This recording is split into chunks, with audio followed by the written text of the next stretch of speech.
And then the cops got called, and I was like in the bathroom smoking off oil, and I heard the cops pounding on the door. And then I went out there, and he's all, the cops are here. And I was like, fuck. And I went back in the bathroom trying to hit the foil again, and then he jumped over the gate, and that's the last time I ever saw him. Sometimes I make mistakes in my life. Life goes on and on and on and on and on. Yeah, hey, I got wisdom from my papa. He ain't have a lot of money, but he taught me how to keep the perfect posture. So folding under pressure, that ain't something that I'm about to. Crabs in the barrel, I'm just trying to be a lobster. I hit my cousin, told him to call. It's been 12 years and I ain't heard from him at all. Had a little fallout over some money. Damn, ain't it funny how the smartest people be beefing like they some dummies? But I hope you doing swell now. Hope your family well now. Welcome to Primary Purpose. I'm your host. My name is Pej. Today we have a very special guest. Her name is Kat B. Our topic is going to be breaking the stigma. Kat is a very special lady who I met a couple of years ago. She was a troubled woman who grew up in a very supportive environment in Southern California, Garden Grove to be exact, but she was always seeking to try to find her biological father, who was actually in active addiction himself. And by doing so, you know, she went down this path by seeking validation within relationships with men that she would date at a very young age. Her parents were at their wits' end and trying to find her because she was hanging out with people that she shouldn't be hanging out with. And later on in life, she got into all kinds of other things, everything from active addiction to prostitution to, a lot of different run-ins with the law. And finally, she came into the path of recovery and completely transformed her life. And she's just a really stand-up lady. I'm so excited to have Kat on the show today. Here we go. Welcome to the show. Thank you for having me. I'm finally glad that you came. I know we've been talking about this for quite some time. You look great. Thank you. I've been, intrigued by your story because I know you and I know things that you've been throughout your life, and I really want to delve deep into that because you have a very deep story and you're quite inspiring. You've completely transformed and changed. Today's topic is breaking the stigma, but let's just get right into you and who is Kat.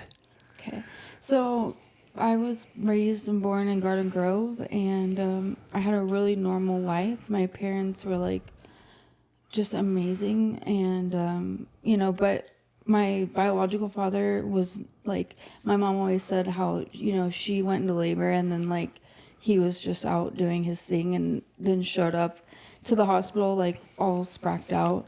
And so were you adopted?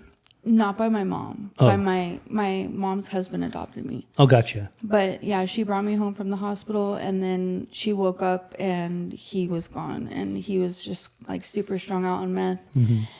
And I always knew that I had my biological dad, but he wasn't really there, and then he would just kind of occasionally pop up. And I think how they say in those first 5 years of life, it's super important that you have mom, dad, that you're safe, you have food on the table. Mm-hmm. And I feel knowing that he was there but not really there, that he was I had a dad but I didn't know him, it really affected me in a profound way to mm-hmm. where that's when my self-esteem is building, and it just felt something was kind of missing, and I just felt he didn't want me or didn't want to be there, Well, when did your stepdad come into the picture?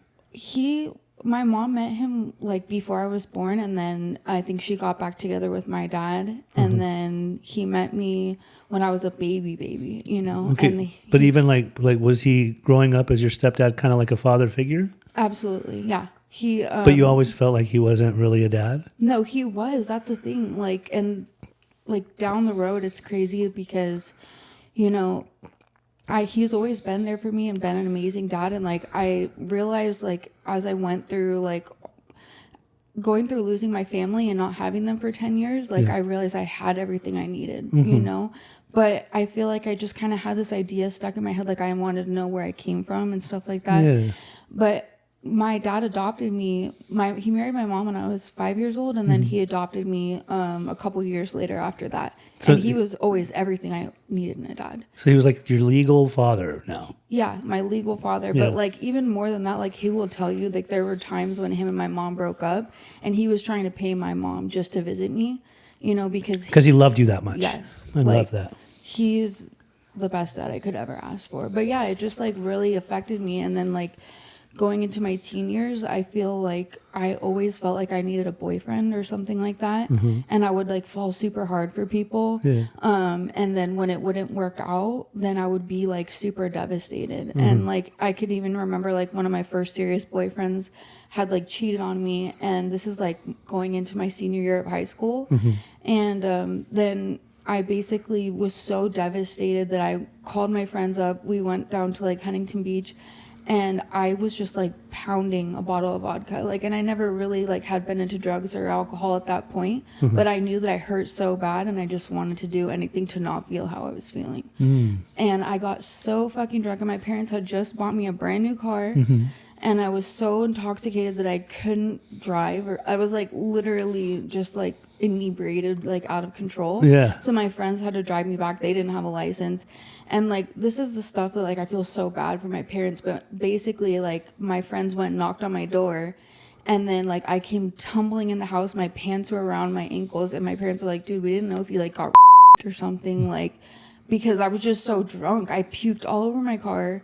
And then like I just remember my parents like holding a trash can for me to throw up in all night. And like that was like the beginning of summer, and they're just like, okay, we just bought you this brand new car, and you just showed up, your friends are driving, you've all been drinking, like you don't deserve this car. So they gave the lease over to my aunt. I think I had the car for like 6 months. Wow. And then and then it was, that summer was kind of, I feel like a game changer, because that happened. And like my parents were the type where like they don't tolerate bullshit. Yeah. And like my mom knew that, you know, my biological dad has been using drugs, and like I think there's alcoholism on her side. I'll say my stepdad for lack of a better word, but his brother's a meth user. And like they seen where that goes. There's been addiction in the family. Yeah, and they didn't want that for me, and I was raised better than that, you know? So it's like, Any siblings? yeah, I have a sister. She's 25. Yeah. She's 25 now? And how old are you? I'm gonna be 32 in November. Okay. But yeah, so all of that happened, and they're the type, they will nip that shit in the bud. Like, you know, I hear people who say like they snuck out. Like there was no sneaking out in my house, because my mom would hear that shit. Yeah. You know? What would she do? If you tried? I wouldn't have even made it out of the house. Like, So you didn't even try? No, we slept with the doors open. Like, and my mom is my parents are just on their shit. Yeah. Like they would have heard it. Like there was no way. But anyway, so when all that happened, it was like, okay, you're grounded. And when my parents grounded me, I was grounded. Like, you know, I didn't leave. Like, it was just, they were very like, I don't want to say strict, because they weren't strict, but they also just loved me so much that they would do anything to protect me and try and like make me like learn my lessons, you know? So I was like grounded that summer. And then like, they always say like I opened Pandora's box, because like still stuck on the thought of my real dad, you know? So like I'm on People Finder, like looking up my real dad, and I find my grandpa's number, and there's like a phone number there. So I call him, and he answers the phone, and he like drives to where my biological dad is, somewhere in Garden Grove, still doing his thing. Like where, at a house? Yeah, like some tweaker pad. Yeah. And he like throws my dad on the phone, and I like talk to my dad for the first time. How old were you then? I was 16 or 17, like going into my senior year. So you hadn't heard from him in a while? No, I had not. So what happened when you talked to him? I mean, it was like, I don't know. He just was like, oh, I'm so glad to hear from you. He told me that I had a little brother who had passed away and like drowned in a pool and stuff like that, like, which was really sad, because I knew I had a brother, but I didn't know he had passed away. And wow. Yeah. So, but basically, yeah. And then my parents were like, why did you do this? Like, you know, like they never... Why did you what? Talk to your dad? Yeah. Look for him? Yeah, because he terminated his rights to me legally, so he wouldn't have to pay the child support that he owed my mom. Like, he was never made any effort to be in my life. He was kind of a deadbeat. Yeah, totally. You know? And like I have this... So why were they saying, why did you do this? Because you had a curiosity, and did you tell them that? Yeah, like, and they knew, but they're like, you know, you just opened a can of worms, you know? And because that brings him back into your life? Well, yeah. And like he had, and like this is like how good my parents are. Like when that happened, what do? They go and they look up his criminal record and they like printed out like 20 pages worth of his rap sheet. His rap sheet. And they wanted to warrants. show you this? Yeah, they're like, this is who you're looking for. And then this is your dad who's raised you. And like, why are you doing this? Yeah. You know, and like he had warrants. And they were like, first of all, if you're going to be around him, he's going to go turn himself in for these warrants. Because God forbid he gets pulled over with you in the car. Yeah. You know? So, but yeah, that was like, they were really pissed off. And that even like reinstilled my grounding that year, like going into my senior year. Mm-hmm. But yeah, and then it was just. So they grounded you for doing this? I was grounded for, you know, like drinking and all that crazy Oh, stuff. gotcha. And then like, I feel like that year, my senior year, I was like started smoking weed and stuff like that. And even back then, like, this is why I knew, like, even though I didn't get into harder drugs until later on, but like, I smoked weed like a heroin addict. Like my dad would have a stock of hundreds from like going to Vegas from gambling, and I would just like go in there, take a couple hundreds. Your real biological dad? No, my stepdad. Oh, okay. You know, that I live with. So like I would just go grab a couple hundreds and like. Was that accessible? It was that he was just in his drawer. Like that's how horrible I was, though. You know, like this is gonna go snag from your pops. Yeah, just like because I'm like, well, he's not gonna notice, you know, and I don't think he noticed until it was like all the way down. Yeah, you know? because he took a few too many. Yeah, and like it's just crazy, dude. But like I would take that, I would go get some weed, and then like I think they knew like that you smoked.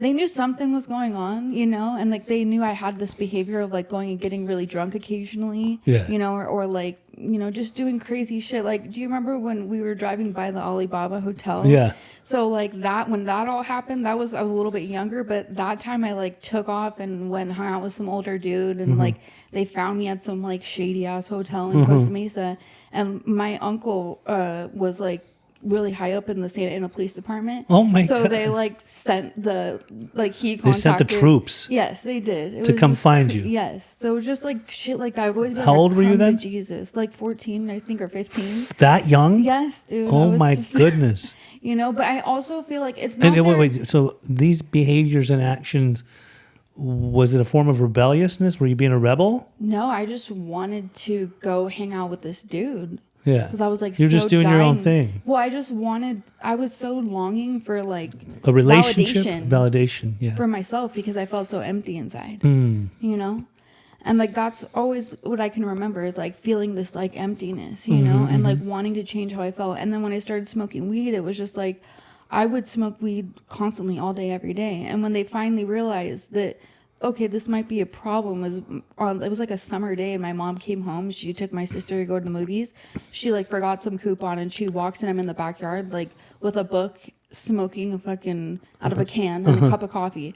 She's like, are you fucking kidding me right now? She's You know, pissed. she's like, really? It's like 7:00 in the morning, you know, like, but yeah. So I guess my life was like pretty dysfunctional after that, but not to the point where it got, you know, but I was smoking weed. I had met my baby's dad at that point, and then we were in a long-term relationship, and he was super broken, and I wanted to fix him. How old were you when you had your baby? I was 19 when I got pregnant and 20 when I had her. And it's one kid that you've had? I have 2 kids. 2 kids. But at this point, that was just my first daughter. Same person you had the 2 kids with? No. The second baby was with my boyfriend that passed away. Okay, So- and we'll get into that in a second. Yeah. So you had these 2 kids. Were you taking care of them? Well, my son that I had was later on down the road when I was already in my drug use. I never took care of him. But Like in your heavy drug use? Yeah. And that happened into your young adulthood in your 20s? I was 25 when I had him. Yeah. And But- I was already strung out on fentanyl when I had him. So, but with my daughter, so before I had my daughter, I was living in these hotels with my baby's dad.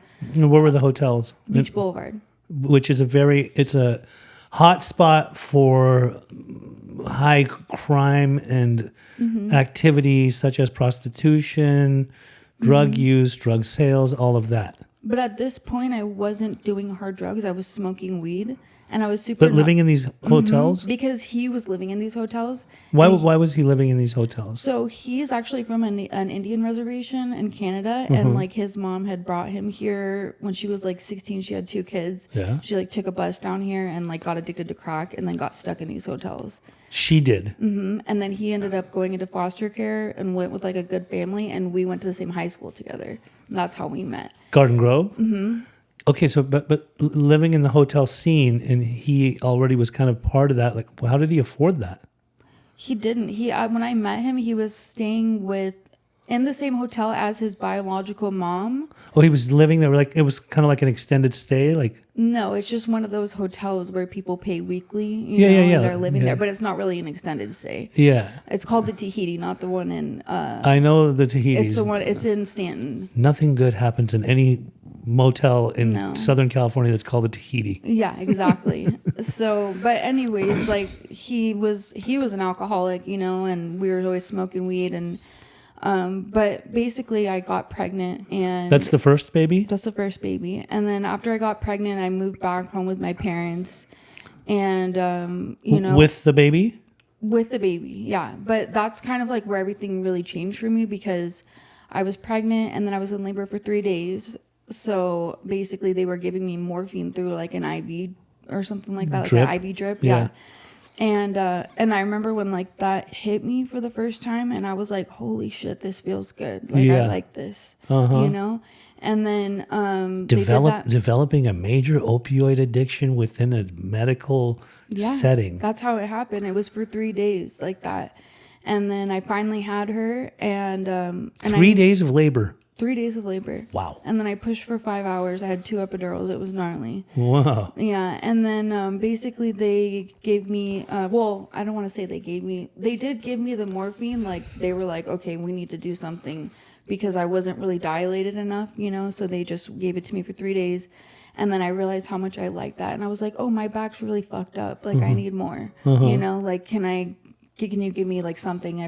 First they gave me Norco, and then they wrote me a prescription of Percocet and sent me home with that. And so I'm like, first couple days with a newborn baby back at my house. And I remember like, this is like how I know, like, even back then it was boom, right off the bat. So we took the baby to go see some of our family, and like on the way we like dropped the baby off to go see his mom. And then I'm like, okay, I need to go drop off this prescription. So I go get the prescription, and then I get the baby, and I come back.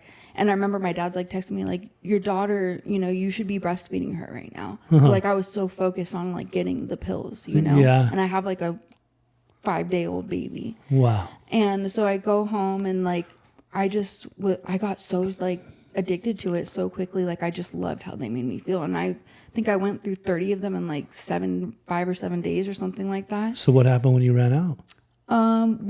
So even though before, when I was staying in those hotels, I never really got into like the hard drugs, which a lot of those people were, but I was just smoking weed. But I knew of these people who did stuff like that. You could get it if you needed it. Exactly. But now you were going from pills to other stuff? Well, no, but I knew like these people could get a hold of pills. Anything. Yeah.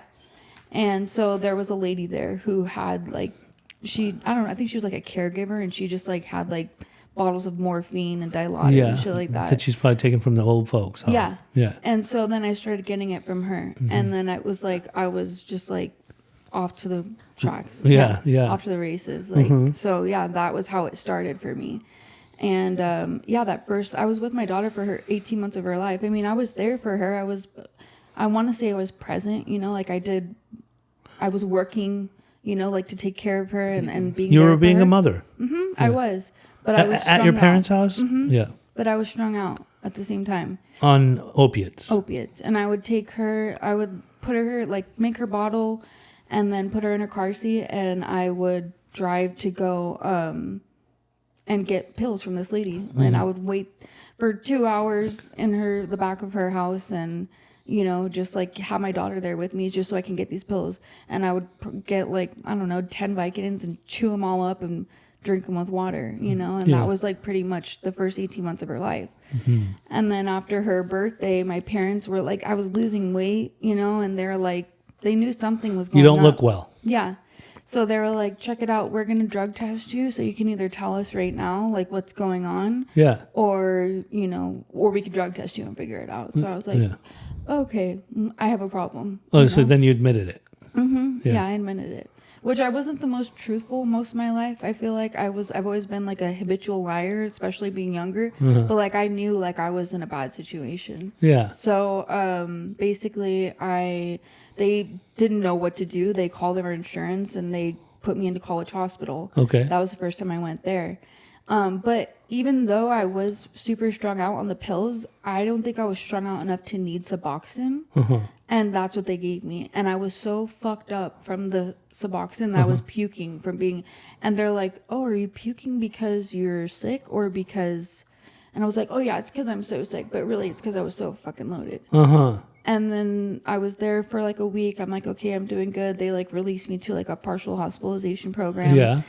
And then then their doctor there, who also was super shady, and like they had us meet him in some like random business park, and they like wouldn't give my mom a receipt to put me like on sub maintenance, but they like would only take cash. It was like super shady, but it was the actual doctor from College Hospital. Right. And then I was doing the sub maintenance, and they were giving me 2 strips in the morning and 2 at night. Okay. Like a ridiculous amount. And where were you living then? Still with my parents. Okay. Like they're super supportive, just like trying to help me through this. Like when I came back, my daughter's room was painted. My mom like organized everything. She's like, this is a new beginning for you. Like, let's just do right by your daughter. And I think I had every intention of doing that, but I was not nearly done. Like Right. I had 10 more years of drug use in me. So it's just, in hindsight, it's sad, but you know, I wasn't ready to stop. But I did the program or whatever, and then I think eventually I hung out with some girl there, and we took like some Adderall or something like that. Yes. And my baby's dad found out, which he wasn't insane either, but he didn't like that, and he called my mom and told her that, you know, your daughter's driving around with your granddaughter and she's high on Adderall. And so my mom called me. At this time, my daughter's 18. Oh, so people get high on Adderall. Yes. Yeah. Fuck yeah. Yeah. There's a lot of people that definitely abuse Adderall. Oh yeah. Let that be known for all the people that are on the Adderall train and thinking that it's legitimate because it's helping their ADHD. A lot of addiction. And I'm not saying that Adderall shouldn't be out there. I'm not a fan of it, but I do believe that a lot of stimulant addiction, such as crack, coke, definitely meth, stems from and starts with Adderall because they develop a dependency for that for whatever reason. All the reasons that Adderall is intended for, the ADHD, to be more assertive, to be more focused. But when over a period of time, there are people that do have a addictive gene perhaps, or an addictive personality. And so they'll start to abuse their Adderall. Absolutely. But what you guys were getting was a whole different animal, it seems. Yeah. And Where were you getting Adderall? Oh, this girl had it. I think So she it was- had it for ADHD. Yeah, so it was basically through the plug. It wasn't even like prescribed to you for your own ADHD. No, not okay. for me. That's But on another day, we can talk about that because my baby's dad, the second one that passed away, yeah. I truly believe his whole problem started from Adderall. Like it sexually stimulated him at a really young age. Yeah. And it led to like serious like identity issues and the addiction issues. So yes, Yeah. the record should be known that you can get high as fuck off that stuff. Oh, I believe it. I know it all too well. Okay, so then you went from Adderall that period, and then how did life go on throughout your mid-20s? Well, so that's what I was going to say. So my mom basically called me and she's like, come get your shit, bring your daughter, get the fuck out of my house. Like you move out but leave your daughter? Yeah. And I think at Because that you're not good enough, you're not fit enough to be No. able to raise the, okay? I'm not going And to did have you? you. I went to my house. I probably at that time could have saved face and been like, I'm so sorry. Let me do what's right. And they would have given me another chance. But I was ready to go get high. Yeah, because you're disease ridden. Yeah. So I left my daughter. I'll never forget that day, like giving my daughter to my mom. That was the last day I ever saw my daughter. That was like 10 years ago. Oh, wow. So, yeah, it was fucking crazy. And then what did I do? I called up one of my friends from high school and I was like, where can we get some meth? Yeah, it was on and popping. And I never had done meth. I just was like, let's go get some meth. Yeah. So from Adderall to meth. Okay. Yeah. That's how it went. It always was like super fast like that for me, you know, like it just on to the next. And then, yeah, so, and I, over the next couple months, tried to get sober a few more times. This is while living in hotels? Yeah, and I think I just gotten like a check from a car that I'd crashed, and I got like $5,000 and burned through it in like 2 weeks or something like that on hotels. But yeah, so I mean, it is such a long story, so I'm trying to like recap all of it. But basically, yeah, for a couple months I was just like doing meth and hanging out with people, going back to College Hospital A lot. trying to get sober. Yeah. but already went to that Garden Grove Milano Club. I went to one of their sober livings, the third step group. Yeah. They were so So you've been exposed to some sobriety there. Yeah, and honestly, like, I'm so glad that I did, because that seed was planted. Like, I knew there was a place where I could go to do the right thing. Good. I love that. Wasn't ready. I want to hear about how this went into fentanyl addiction, because obviously, before you were doing heroin. Yeah. And then fentanyl was really taken off probably during those times. And also, you were selling your body. Yeah, so basically when I was staying at that house, that sober living, then it's like, I don't know, I was always just looking for it. I went and found this dude that I knew who was like a shady character and a heroin addict. And I was like, hey, let's hang out. And he brought me to some hotel in Long Beach. And I went and I got some money for us, and he was like, I want to do some heroin. I was like, okay, let's do some heroin. And I smoked heroin for the first time. And I mean, smoking it wasn't really that great, but I knew I liked how it felt, know?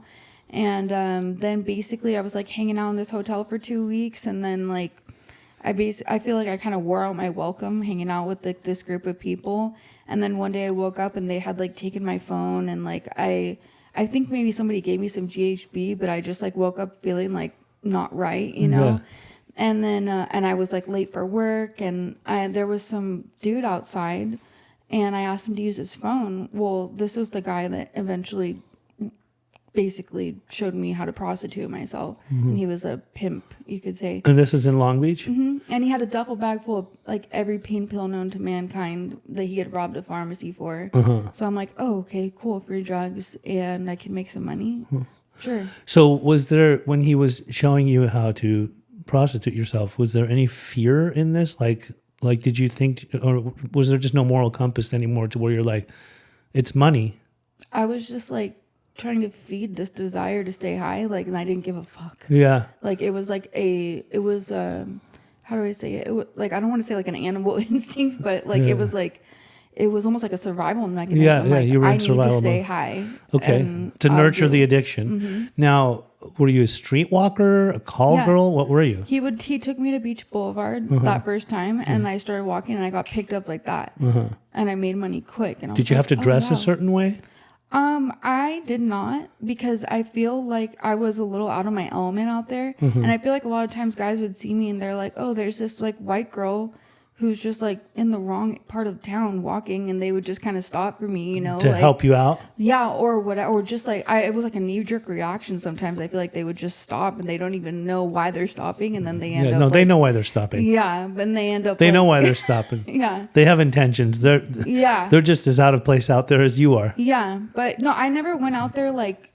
I was a smart prostitute. I wasn't going out there in heels and in a thong, like, to look obvious. Yeah, I would wear jeans. Like, I would just dress like me. I would just be like normal, and just walking out there, and I would make money fast, But yeah, I was walking on the street. You'd make money fast, and you'd have to give some to the pimp, obviously. Well, that was very short lived, because I'm like, why? He was like wanting me to give him $1,000 a day. I'm like, why would I do that? I need this money for myself. And I think eventually he got like shot trying to sell all those, like, the promethazine that he had stolen. Yeah. And it was like, okay, that's my out. Yeah. And then I was just like, was he ever abusive with you? No, it wasn't like that. Because there's some that are. Yeah, no, but I was just, I don't know. I feel like I was like, okay, you showed me what to do. Now I'll do it myself. I don't need you. I don't need you. And I hate that word, like, renegade, but yeah, like, I was just doing my own thing out there and keeping all my money and doing drugs. How long were you out there? Actually, prostituting myself, I was probably about 3 or 4 years. Did you ever get arrested? I've been stopped by the state sheriffs multiple times for being out there, but they never arrested me. But one time when I was on Harbor and Hazard, I did get cited for soliciting somebody. Yeah. And then they never filed on me, but I never like actually got prosecuted. Because it's, from what I understand, it's like a misdemeanor. Yeah. It's crazy. Yeah, and also I think the cops knew that, like, honestly, like, I was just doing my own thing, and I wasn't out there like causing a scene, you know? So they kind of just left me alone. And same thing with the drugs. Like, I was just like some dumb junkie who's like destroying her life and not causing too much trouble. So now let me ask you this. Didn't your dad come out there and see you in action? He did. Yeah, that was really... How did he know to find you and where to find you? Well, they would always go looking for me, but I don't think he was looking for me when he saw me. I was just... This was by accident? It was random? And I didn't know it was him. I just saw a Beamer pull over, and I'm like, oh, okay. And I walked up to the Beamer, and my dad rolled his window down, and I was like, oh, that's fucked up. Oh, my God. And then the cops were driving by, and we were like right there on Beach and Cotillo, and there's a restaurant right there, and the lady came out and was like, we're just talking to each other. He's like, hasn't seen me in, I don't know, years. Years. And this lady's like, I don't know what you guys are doing, but you need to do it somewhere else. Like as if he was like... Like maybe he was a trick. Mm-hmm. Okay. It was horrible. It was really sad. What did you say to him? To my dad? Yeah. I mean, I was just... It's embarrassing. You know, I was just like... He was just like on the verge of tears. He's like, what are you doing?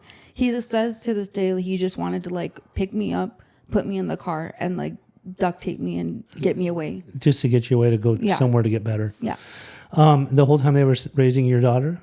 Mm-hmm. And then what brought you into the path of final recovery? Well, basically it was the fact that my boyfriend overdosed and died. And where was that? Where did he overdose? Yes, in a room, in a hotel room or something? Well, we were at our apartment, and you had an apartment. We had our apartment. This is when we were like already strung out on fentanyl for several years, and we had gotten evicted from our apartment, and then we went back to break in to get our stuff, and then the cops got called, and I was like in the bathroom smoking off oil, and I heard the cops pounding on the door, and then I went out there, and he's all, the cops are here, and I was like, fuck. And I went back in the bathroom trying to hit the foil again, and then he jumped over the gate, and that's the last time I ever saw him.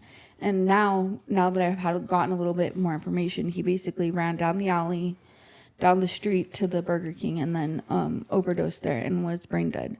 And died. Well, they brought him back, but he was still brain dead. And then they had to, they were trying to just filter all the drugs out of his body so that they could donate all of his organs. My God. And then I was in jail. I was wondering why he wasn't answering the phone. And I called my dad for the first time in like 5 years and was like, do you know where Dan is? And he's like, he's not well. Your dad knew? Mm-hmm, because his ex-wife had called my dad and they didn't know where I was. He's not well because they knew he was passed away? He knew, like, he was basically saying, like, you know, he's in the hospital, brain dead right now. Oh, he hadn't passed yet? No. They were just trying to filter the drugs from his body because he was an organ donor. Wow. They were still going to donate his organs even though he had fentanyl in his system? He had so many drugs in his system that it was like 2 weeks of filtering his body out. So they filter it out and then they can still use the organs. Mm-hmm. I've never known this. Even his lungs and everything. He's like smoked a lot of drugs. Wow. Mm-hmm. He said it was the largest organ donation they've ever had at Anaheim Regional Hospital, and they hung a flag for him, and he saved like 8 lives, I think. Did this mess you up when he passed, obviously? Yeah, he was the love of my life. I never thought I would be with anyone else. We had a child together, you know, and even though we weren't there for that child, like, still, like, the shit that I went through with him, like, he was like my ride or die, you know? I always used to tell him, because after using the fentanyl for so long, like, I don't know if you've ever heard this, but, like, people used to tell us, like, you know, it causes organ failure after, like, 5 years of using it, and we felt like we were dying. Like, he would wake up, his like arms all numb, like our bodies were shutting the fuck down. Were you smoking it or shooting it? Well, I would smoke it out of a bong, but when I would like run out, and I would like take my bong water and boil it down and then shoot it in my neck because I was, you know, out of the actual stuff. But I would normally smoke it out of a bong. Okay, so then when you got out of jail, that's when you came into the path of recovery. Yeah. Well, I talked to my dad, and I realized I was trying to get bailed out to go say goodbye to him before they pulled the plug. And my dad's like, I'm not going to fucking bail you out. You have $150,000 worth of warrants that you've been running from for 5 years. Why would I bail you out?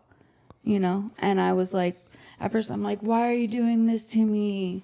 Like, playing the victim, like, this is your fault. He's like, why? You did this to yourself. You know, this is your bad. And then I was like, good on him for telling you that. Yeah. Because you did. Yeah, I did. And then I was like, then I realized, like, actually just talking to my dad and hearing his voice, I was like, you know, maybe I could have my family back. Maybe I could get the chance to see my daughter, and maybe, which I know we kind of didn't really get the chance to talk about it, but like, I was strung out on fentanyl and had a baby. So when you did get out, you went into sober living. Mm-hmm. And you were on sub maintenance, and was that through? Did they have you on maintenance in jail? Mm-hmm. And was it just Suboxone? They gave me Subutex, and then they told me that I could have the shot and that I would be good for a month. Okay, and so then it was Sublocade, which I advocate for because it's wonderful. In my book, it's wonderful short term. I think in most cases it should be used short term so a person can get into the path of abstinence. Yeah. But it's painless when you come off of it physically. Yeah. And the thing is, like, the people there, like, you know, and I appreciate them and what they did for me, but they were trying to kind of manipulate me into not getting off of it and make, like, using a scare tactic, like telling me that I would probably relapse once I got to 18 months. And I'm really glad that you're talking about this. This needs to be talked about more. Like, I understand the harm reduction community. I respect them. I don't know that they respect my stance. We have a lot of pissing matches when it comes to opinions and data and peer reviews and all of that stuff. But what I've seen, and you're one of them, is the evidence of the fact that a person should not be feared into thinking that they can't stay sober 100% when they come off of it. Really, if you're going to get on Sublocade, I believe 1 to 2 months is good.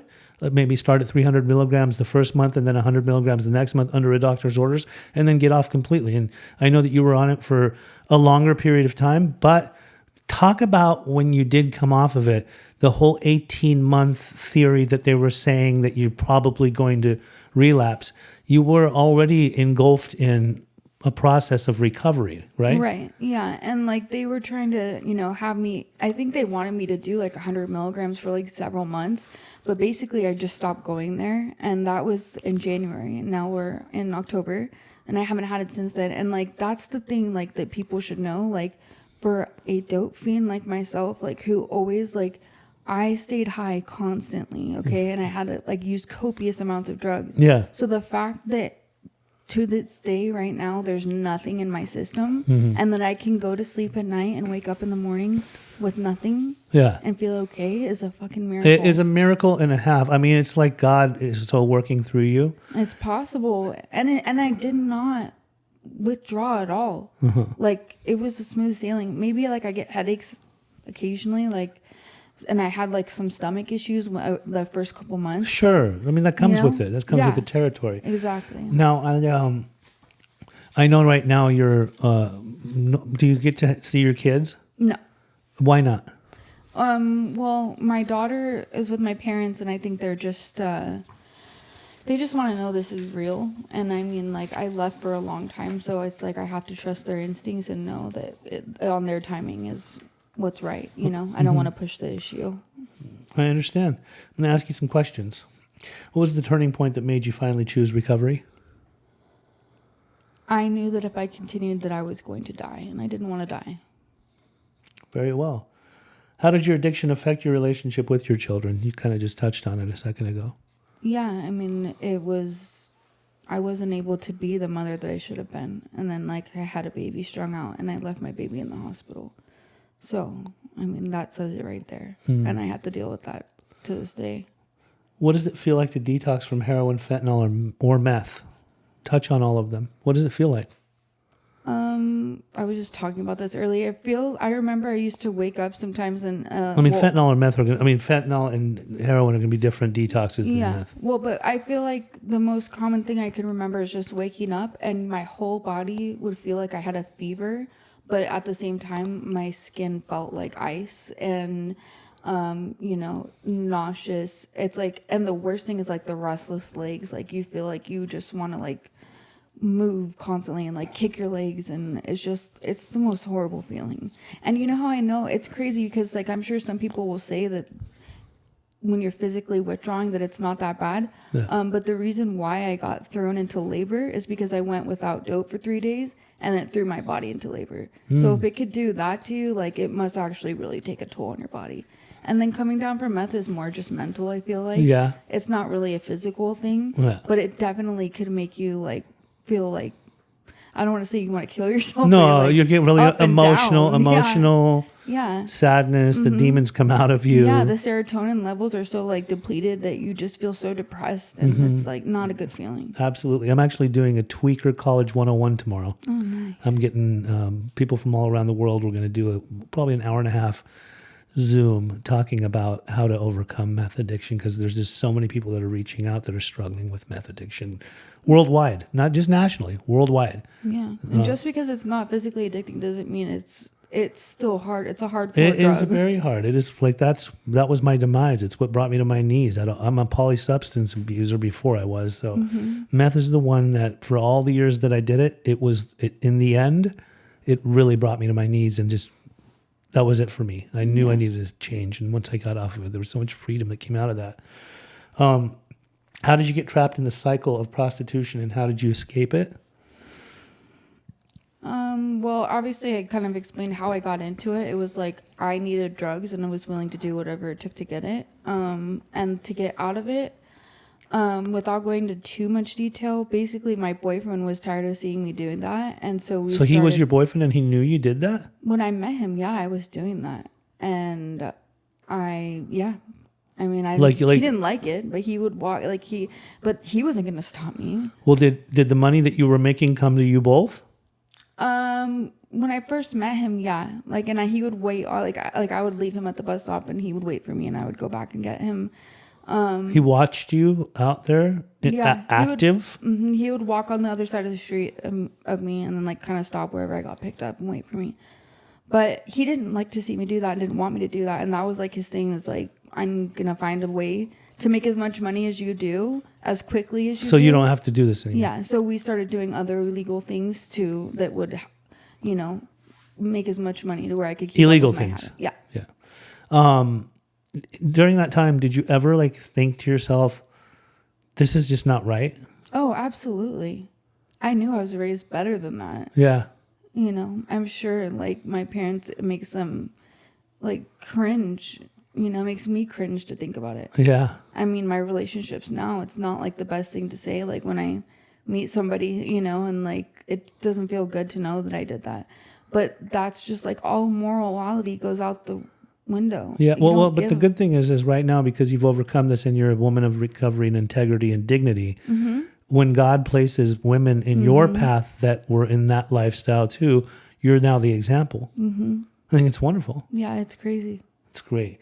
What was your darkest moment in active addiction? It would have been when I delivered my baby strung out and I left him in the hospital. That was the worst. That one, if you want to talk about pitiful, incomprehensible demoralization, that was the worst. I couldn't have said it better. You're right. I mean, damn. Yeah. How did you start to rebuild your sense of self after losing everything?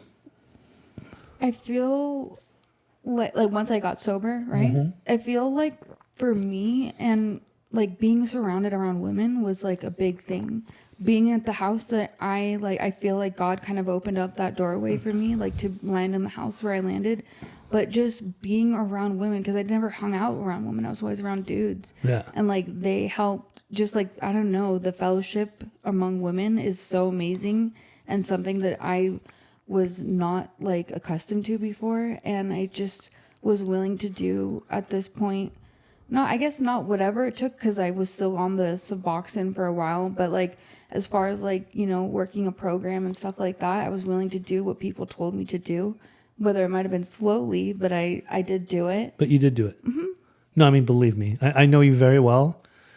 And if there's anyone that's been more awakened that I've witnessed, let's just say in the last couple of years, it's you. Thank you. You're a different woman. Thank you. Everything you're describing, I hear it. I see it. I mean, I see a visual of what it was like, because I was in that type of lifestyle myself too. Yeah. But there are people that tell me now, you don't even seem like the type, believe me. Yeah. I sometimes look and I'm like, who was that guy? Because I was definitely raised by good parents too. None of that should have happened, but it did. Let's see here. What role did shame play in your addiction and your healing? Well, that's the thing. I feel when I was out there using, shame, I put everything in a box. I literally put it so far out of my brain to where I didn't think about it, and that's what allowed me to stay using, because I just didn't think about all those horrible things that I was doing and the fact that I haven't seen my kids and my parents. But I feel like, I don't know how to really answer that. But I feel like when I was ready to get clean, it was because I was ready and I was at my rock bottom and I just didn't want to die. And that was the bottom line for me. And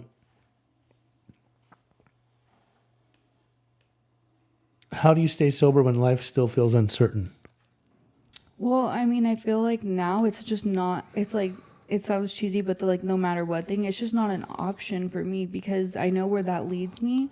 And there's so many things that are in place. Like if I do not feel that great or I'm having a bad day, like that's just not where my mind goes. Like, and that's why, I don't believe I'm recovered, per se. I could always continue to recover. Yeah. But like, I've had the spiritual awakening and the psychic change to where like, that's just not who I am anymore. Okay. And what does motherhood in recovery mean to you today? Well, I haven't been able to really experience that yet, except for just knowing like I love my daughter and I love my son and I hope one day I'll be able to see my son and I know one day I'll be able to see my daughter, and just continue to do what I'm doing and do right and then know that when it's ready to happen that it will, and just, be grateful that I'm where I'm at right now and I know that when my parents are ready that they'll let me back into my daughter's life and just not push the issue until they're comfortable with it. Okay. And what would you tell the version of yourself that was still using? That it's possible to change, and that like even though I never probably would have been able to see myself recovering, that it could happen and to stop before I got to my rock bottom, because there were so many times when I could have stopped before and I just wasn't ready and I wasn't done using. But had I stopped then, and I might not have lost somebody or gone through all the things that I went through that were so horrible towards the end. Okay. Let's see here. I've got actually a couple more here from some online people. We got UT84109 from TikTok says, they're asking, do you still talk to people that you used to use drugs with back in the day? Absolutely not. I don't, because I mean, you just don't do, I feel like it's just kind of a no-no. I mean, there's people in the recovery community that I did used to use with who are sober now, like those people, yes. But I feel like that's just kind of like old behaviors, and it's not like I'm hating on them. I want the best for them, but for myself and my own well-being, like I can't be susceptible to that and be in that kind of environment because I feel like it would just be like a trigger for me. So I just don't really put myself in that situation. Okay, and then Blasilia at Love says, do you ever go back to the areas where you were prostituting yourself and get triggered? No, I don't get triggered. I mean, like my family does live in that area. I just was there a couple weekends ago. But I don't go by myself. Like I'm always with somebody that, is sober or a family member to where I'm kind of just driving through, but I try not to really pay attention to my surroundings, kind of just like getting from point A to point B, but I don't feel triggered, no. Okay. And then we got Aura 22 is asking, do you have a ritualistic practice that you do daily to maintain your sobriety? Yeah, I mean, I pray in the morning, and, I do turn my will over to God, and obviously having worked the steps has kind of like trained my brain into being a different person. But yeah, there's a lot that goes into it every day, but I feel like at the same time, it also is kind of natural at this point. Well, in that case, when you say, I don't think I'm recovered, but then you said I've had a spiritual awakening and you do that, this sounds like a different person. Yeah, I just mean like I always could be better, I feel like, and you're never really done recovering. Uh-huh. So I don't like to put the stigma on it that like, oh, I'm recovered and there's nothing more I can do. Gotcha. Yeah.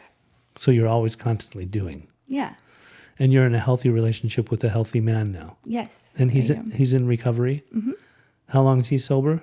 He'll have 2 years in December. Okay. Mm-hmm. And does he know your whole history and background? He does. And do you know his whole history and background? Yeah. Nice. I do.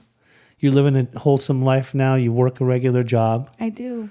and you oversee a house, and you have a lot of women that you're like the mother hen. It's awesome. I never thought that would be me, but it is. It is. And you just have this big, huge heart, and you help a lot of people. And I know who your spiritual advisor is, and Yes. she's helped you a lot. Yes, I love her so much. I love that you love her. I listen to how you talk and speak, and I think about where you were, where you came from, and what you've become. And to me, that's one of the most transformative stories that I've ever heard. And I think it's a wonderful thing. I really appreciate you coming out today. Thank you for having me. I appreciate it. Yeah, keep doing what you're doing because we need you. Thank you. All right. Wow, what an episode. I mean, come on. It doesn't get any better than that. To be able to hear this woman's transformation, everything that she's been through. She touched on so many things that are so meaningful to me because, first of all, I mean, I know Kat. So like it's been beautiful to watch her transformation, but she talked about being tricked by people and medical people in putting her on Sublocade or Suboxone or buprenorphine for that matter, and staying on it and being told that if she tries to get off after 18 months, she's going to relapse. And that's just not true because I watched her come off of it. She wanted to come off of it with a mindset of, I don't want to keep going back to doing what I was doing before. And she so eloquently talked about that today. She's had this realization, that she doesn't want to get high anymore, these breakthroughs. And I think really what really works for her is the fact that she's so helpful to people. She's so of service to people. She's a stand-up lady in our recovery community, but there's just so many other moving parts. Like when I hear about, where she came from, the type of family system that she grew up in, I think it's just wonderful that, as bad as it got and as much as she tried to break away from that and go live that dark life by being a streetwalker, by being a full-blown, polysubstance abuser, by being in relationships that weren't healthy, by watching the father of her child actually pass away. Well, not really watching, but learning that he passed away from an overdose, and then being incarcerated and eventually turning it around and coming into the path. It just gives so much hope to anybody out there that might be watching this, that we can change. We do recover. We recover out loud. And I love that about Kat. I just had the best time. It was such a pleasant conversation. I love hearing from people like Kat because it just inspires and puts that good energy out into the universe. If you like this channel, Primary Purpose with Pej, we would like for you to subscribe, please. Also, share it anywhere and everywhere. Comment in the comment section. We always want to hear your comments. We love to read them and interact with you. And until we meet again, this was Primary Purpose with Pej.